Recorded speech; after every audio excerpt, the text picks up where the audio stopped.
નમસ્કાર મિત્રો, ફરી વખત સ્વાગત છે આપ સૌનું દ્વારકેશ ઓનલાઈનના એક નવા જ વિડીયોમાં. તો આજના વિડીયોમાં આજે આપણે એક નવી ભરતી લઈને આવી ગયા છીએ અને જે ભરતી રહેવાની છે જીએસઆરટીસીમાં હેલ્પરની ભરતી. તો આજના વિડીયોમાં આ ભરતીને આપણે તમામ માહિતી જોઈ લેવાની છે, જેવી કે આ ભરતી માટે શું લાયકાત રહેવાની છે, કુલ કેટલી જગ્યાઓ માટે ભરતી બહાર પડેલી છે, પગાર ધોરણ શું રાખવામાં આવેલો છે, શું પરીક્ષા વગર સીધી પસંદગી કરવામાં આવશે, આ તમામની ચર્ચા આજે આપણે આ વિડીયોમાં કરવાના છીએ. તો વિડીયો પૂરો જોજો. તથા તમે જો અમારી દ્વારકેશ ઓનલાઈનની ચેનલ ઉપર નવા જોડાના હોય તો ચેનલને સબસ્ક્રાઈબ કરી દેજો, કારણ કે આપણે આવી જ નવી ભરતી હોય અથવા તો નવી જે તે સરકારી યોજના હોય તેના વિડીયો જે છે સમયસર લાવતા હોઈએ છીએ. તો આપણે વધારે સમય ના બગાડતા આજનો વિડીયો આપણે શરૂ કરીએ.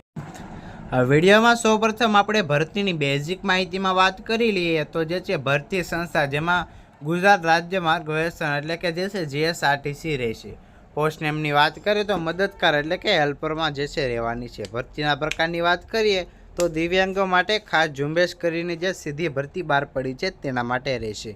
કુલ જગ્યાઓમાં આપણે વાત કરી લઈએ તો ટોટલ 297 પોસ્ટ માટે જે છે આ ભરતી હાલ બહાર પાડવામાં આવેલી છે. પગાર ધોરણની વાત કરીએ તો 21,000થી લઈને જે છે પ્રતિ માસ 5 વર્ષ માટે સ્થિર પગાર તમને જે છે 21,100 રૂપિયા જે છે પેડ કરવામાં આવશે. નોકરીના સ્થાનની વાત કરી લઈએ તો ગુજરાતમાં જે છે જગ્યા મુજબ રાખવામાં આવશે. એપ્લિકેશન મોડની આપણે વાત કરીએ તો ઓનલાઈન જે ઓજસ પોર્ટલ દ્વારા જે છે આપણે એપ્લાય કરવાનું છે. કેવી રીતે કરવાનું છે તે પણ આપણે વિડીયોના એન્ડમાં બતાવેલું છે, તો વિડીયો પૂરો જોજો. હવે આપણે વાત કરી લઈએ ખાલી જગ્યાઓનું વિતરણ, તે પણ શ્રેણી મુજબ. તો શ્રેણી કોડ અમાં જે છે અપંગતાનો પ્રકાર, જેમાં અંધ અથવા તો ઓછી દ્રષ્ટિ ધરાવતા હોય તેની માટે કુલ 131 જગ્યા ખાલી છે. જ્યારે શ્રેણી કમાં બહેરા હોય, સાંભળવામાં મુશ્કેલી પડતી હોય, એમાં ટોટલ 62 જગ્યા ખાલી છે.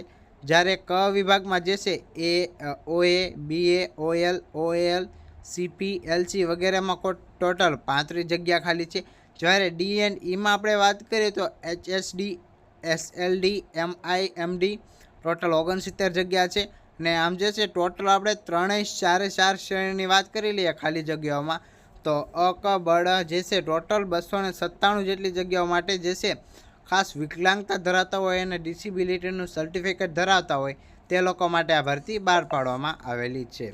હવે આપણે વાત કરી લઈએ પાત્રતા અને માપદંડમાં. તો શ્રેણી આવશ્યકતા જે છે તમારે વિકલાંગતાનું પ્રમાણપત્ર જે છે સરકારી તબીબી અધિકારી દ્વારા રજૂ કરેલું હોવું જોઈએ અને માન્યતા ધરાવતું હોવું જોઈએ, તેની જરૂર પડવાની છે. હવે આપણે વાત કરી લઈએ શૈક્ષણિક લાયકાત. તો જે છે અરજદારોએ નીચેનામાંથી કોઈપણ ટ્રેડમાં જે છે આઈટીઆઈ 1 વર્ષનું આઈટીઆઈ જે છે તમે પાસ કરેલું હોવું જોઈએ માન્ય સંસ્થામાંથી, જેમાં મિકેનિકલ મોટર વાહન છે, મિકેનિકલ ડીઝલ છે, જનરલ મિકેનિક છે, ફિટર ટનલ છે, ઇલેક્ટ્રિશિયન છે, શીટ મેટલ વર્કર છે, ઓટોબોડી રિપેર છે, વેલ્ડર, ફેબ્રિકેશન જે છે વગેરે જે છે આમાં રહેશે.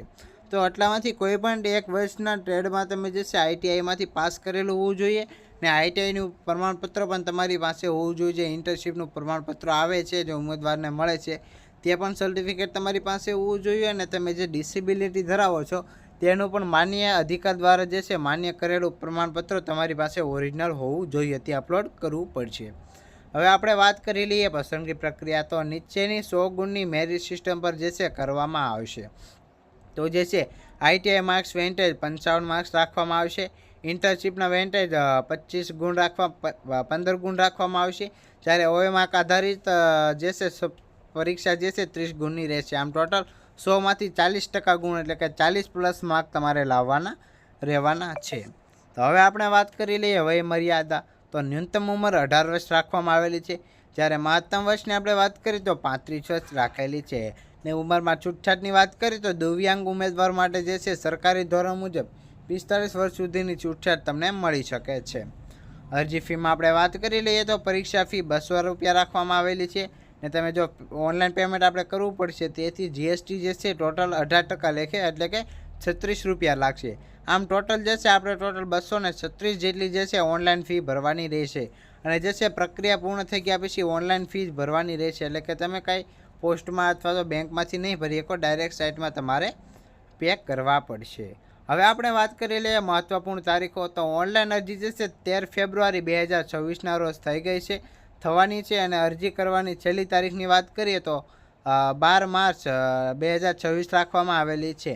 ફી ભરવાની છેલ્લી તારીખની વાત કરીએ તો 14 માર્ચ અને 2026 રાખવામાં આવેલી છે. ત્યારે પરીક્ષા જે છે જલ્દી જાહેર થશે કે પરીક્ષાની તારીખ આપણે કઈ રાખવાની છે તેમાં થોડો ઘણો બદલાવ આવી શકે છે. હવે આપણે વાત કરી લઈએ કે એપ્લાય કેવી રીતે કરવું, આપણે ફોર્મ કેવી રીતે ભરવાનું.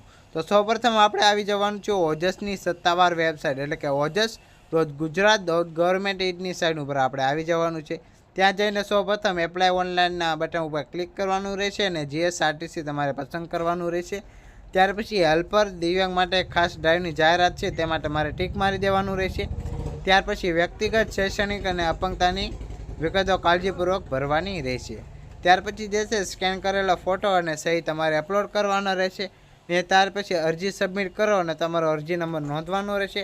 અને લાસ્ટમાં જે છે તમારે અરજી કન્ફર્મ કરીને ફી ભરી દેવાની રહેશે. અને ત્યાર પછી જે છે અંતિમ અરજી ફોર્મ ડાઉનલોડ કરવું જેથી કરીને ભવિષ્યમાં કોલ લેટર વગેરે જે છે તમે તેના ઉપરથી કાપી શકો. તો આ હતી ભરતીની માહિતી. જો તમને વિડીયો સારો લાગ્યો હોય તો વિડીયોને કે લાઇક કરી દેજો.